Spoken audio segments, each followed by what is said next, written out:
Hey everybody, what's up? It's Crosswind here slash Crimson92 from my YouTube channel. Basically here we're gonna start the Manga review that we've been talking about from like the very beginning, from the start of the BO Productions 49. Vantis 47 slash Crown King and I started the Manga review a while back ago, but due to some difficult technical dealies, whatever, we couldn't upload it in time, and then we just decided to scrap it, and we just let it go after that. So anyways, from that we move on to the Manga review, which this week I'm gonna go by the list. By the list, I guess. First off, we have Fairy Tail, which is episode or chapter 239. It's basically mostly all about Greg. I mean, he just agrees that he's gonna beat Hades with the ice shell after Ur's daughter explains everything to him and whatever, makes up that story. Basically, it was just that. Towards the end, what's her name's daughter just kind of tries to finish off Juvia after she fought with the other chick. I don't really remember her name. They basically just fight right there. Well, they don't even fight. She just tries to finish him off. Then Greg pops out of nowhere. Blah blah, saves her, and that's how it pretty much ends. See, the thing about Fairy Tail, I like this anime. I've been following it since it started. It's a good anime, but the thing is, it's kind of slow, and I don't know why they're trying to go back to Greg. I mean, I'm not really a big fan of his. I'm sure there's a lot of people who are, but I'm just not one of them. He's an okay character, so it's okay. Mostly it's revolving around him again for like the second time, but it's whatever. So far it's been good. The arc has been pretty good. I mean, there's a lot of action in it, and yeah, that's pretty much all I can say. Hopefully it'll start picking up faster. But only as you may or may not know, I am not a fan of Bleach at all. I just review it just because, I don't know, maybe because it's popular out there. Anyways, regardless, the chapter, let me see, 453 starts off with the main enemy of this arc, who is just sitting in Ichigo's house casually hanging out. His two sisters believe that they're related or something. That's probably part of his powers, I'm assuming, from everything that I'm gathering. Ichigo is basically freaking out, attacking him, while everybody thinks Ichigo is the one who's acting crazy. Towards the end, what's his name? I don't remember the guy's name, but he comes out and he's saying that he's the main villain, has gotten everybody, and what's it called? There you go, Ginjo. I don't know, I probably butchered the shit out of that. He says that they all fell victim to the main enemy's trap, and that's how it ends. I don't know, this is getting kind of weird. Ichigo's new power looks like a fucking Power Ranger suit for some reason. If you've seen pictures of it, or if you haven't, you should look at it. It looks pretty weird. I thought he looked better as a Shinigami, but I'm not really too good on this.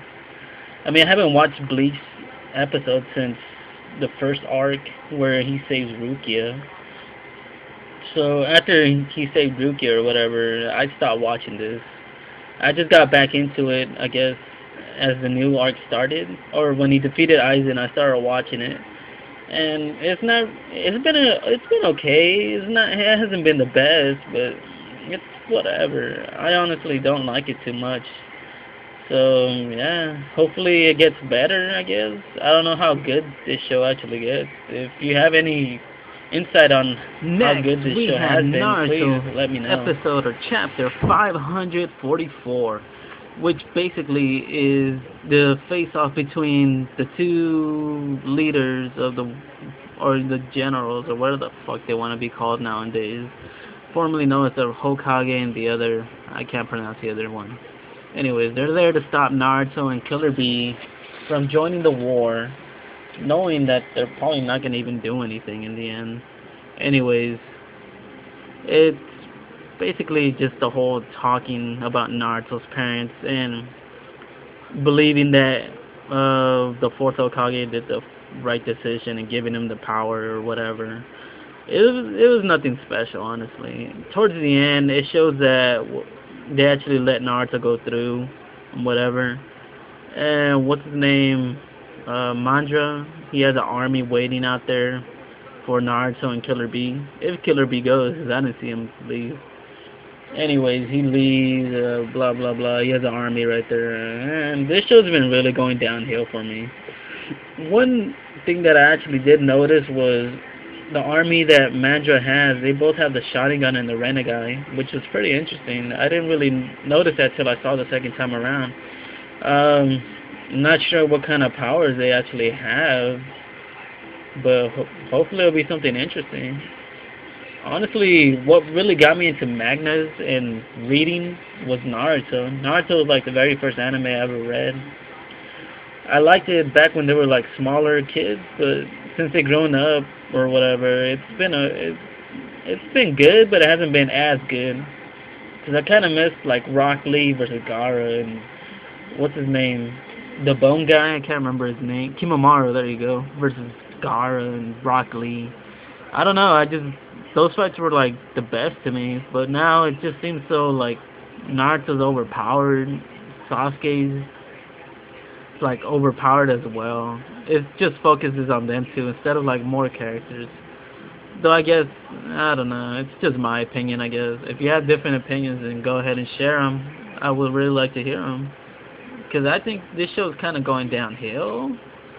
I mean, it's still a good story. It's just not as effective to me anymore.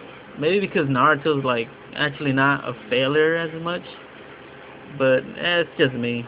Because the second part of this is basically more about Sasuke and his revenge instead of Naruto. But regardless, that's Naruto. Hopefully, it starts picking up with.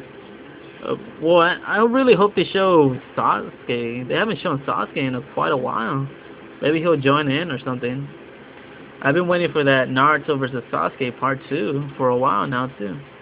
So whatever they decide to do, hopefully they do it well and they execute it with a good, I don't know, a good storyline, I guess. For the most part, it's whatever. Cause One Piece starts at episode 629 with basically Luffy and Janemba standoff from the last episode. Basically, this episode was just a way. Well, it wasn't even a conclusion to Luffy versus Janemba. They just they got to they got a few punches on each other, but honestly, it didn't really go anywhere. Um, they were, I believe, they cooled down after Robin showed up, but I can't really honestly remember. They're still arguing about who's gonna do what and what's gonna be done. But meanwhile, the most important part, I believe, right now of this whole thing is Brooks, Usopp, and Zoro when they're trapped in the castle about to be sunk. It shows off that Brooks has a new power or a new skill. Though I didn't really read into it what it really was, but it seems kind of interesting. I just know that he got it from praying, and then what's it called? Uh, in the end of the chapter, it just Zoro wants his katana back, so and he says he can cut everything. I'm not really sure what that means, but I guess we'll just have to figure it out in the next episode. As you probably can tell by my voice, I'm a big One Piece mark or One Piece fan, whatever you want to call it. I enjoy One Piece a lot. Though I'm not, I It's been kind of hard with this episode because it's been a flashback and it's just getting back into the storyline after the flashback. The flashback takes a lot out of you, honestly. I really dislike flashbacks, but some of them are good, other ones are kind of bad, but this one was really bad. I just didn't like it at all.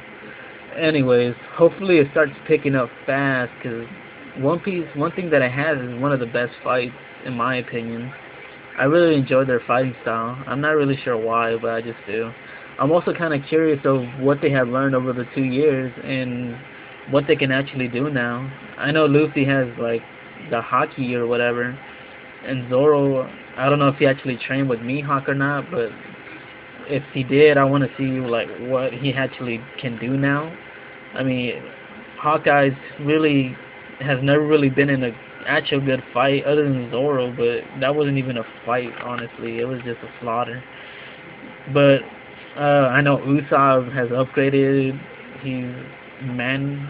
He's a man now, I guess you can say. I know Nami has a better weapon attack. Frankie turned into an awesome looking guy. I don't know. He looks pretty cool to me. Brooks, he's like the king of rock, I think. I don't remember. What else? Robin, she seems to. She only her appearance really seems to change, but I'm not really sure. With Sanji, I'm kind of curious with Sanji because from what I saw in the previous episodes, like a while back, it looked like he can do the Gimpo. If you don't know what Gimpo is, it's from the CP9 arc where they can basically jump on air. But he called it something else, I think. I'm not honestly sure, so don't quote me on that. It it really seemed interesting to me that he can actually do that in the water when they were basically fighting the squid. If you review that chapter, I'm sure you can see what I'm talking about. So yeah, I'm really interested in seeing their fights. I'm sure they'll fight. I don't think the Janemba versus Luffy will go anywhere. It's just like a little argument. So hopefully that gets out of the way and they actually get down to a fight. And that I am really just waiting for the fight because after this, I mean, I really want this arc to be over and start like a better arc because I'm not really much of a fisherman kind of arc guy. It's just not really all that good to me. But whatever, it's okay. It's not that bad. I mean, it's been a slow arc, but hopefully it'll move on. I really wanted to move on. I'm also curious with Captain Buggy or Buggy. I think he's gonna become a Shibuki, but I'm not honestly too sure about that. It's just my crazy theory on it. So let me know what you guys think in the comment section if you actually stayed this long and the final heard what I had to say Magna about this. For this week is Kyoko Hitman Reborn 342. Basically to conclude the final battle with Diamond Sparrow. I can't actually say his name for some reason. Anyways, in the previous chapter, Emma and Chrome basically were in the way. No, Chrome was protecting Emma or whatever. Blah blah blah. Suna shot his new weapon, the XX burner, which is a hell of a big ass flame, if I do say so myself. God damn, that shit was big. That's what she said. Anyways, it was blah blah. We all knew that what's his name was gonna survive. He survived, and now in this chapter he's basically kicking Suna's ass. Reborn shows some emotion that he wants to jump in, but those guards, I don't remember their names, just stop him or whatever. Then Emma tries to stop him, tries to help, but isn't able to. And he admits that he has become Suna's friend or whatever, and he wants to help him so bad that his ring basically flies off his hand and goes into Suna's ring. I'm not honestly sure what's gonna happen, but it ends off with Suna and the ring. I mean, not Suna. The two rings becoming one, and Suna's eyes opening up to hyper mode. And I honestly don't know what to think of this. It's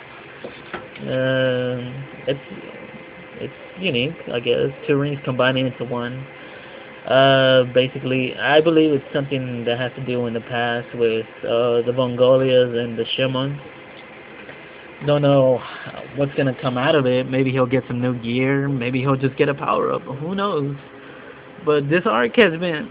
I actually liked this arc a lot. It was really one of those arcs I was really into since it was. I don't know. I guess it was kind of fresh to me. But now that it's been out here for a while. Once they figured out what's the name was the enemy, it just kind of got boring to me. I don't know why, but it just did. It's a good art. It was a good episode, I guess. It didn't really show that much. It just shows Suna's getting beat down mostly. And now in the next episode, I'm pretty sure he's gonna whoop the other dude's ass, and Damon's already pretty much fucked up from the XX burner. He barely survived it. And hopefully this arc ends and they start a better one.